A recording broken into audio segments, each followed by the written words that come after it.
Pemotongan hewan kurban Masjid Nurul Yakin, Kelurahan Sukajadi, Kecamatan Lubuk Linggau Barat 1 pada Idul Adha 1441 Hijriah berjumlah 4 ekor sapi dan 4 ekor kambing. Berikut laporannya.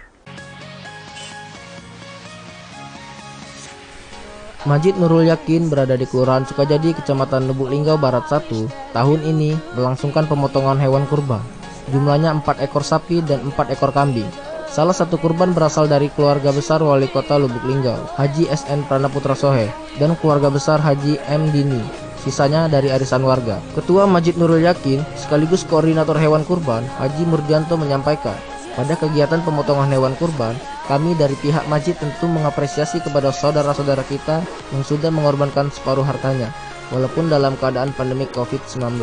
Sektor masjid tentunya mengapresiasi ya kepada saudara-saudara kita yang telah mengorbankan sebagian hartanya, walaupun dengan keadaan wabah COVID ini, tapi masih antusias kan didorong dengan keimanan ketakwaannya.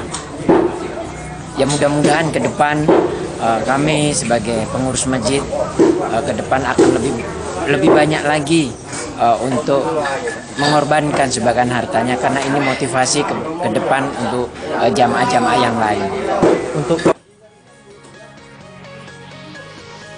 Sementara itu, warga RT 06 Kelurahan Sukajadi, Haji Muhammad Dini, berharap tahun depan kurban bisa meningkatkan lebih dari ini lagi. Dan harapan kami untuk masa akan datang bisa meningkatkan dan lebih dari ini lagi.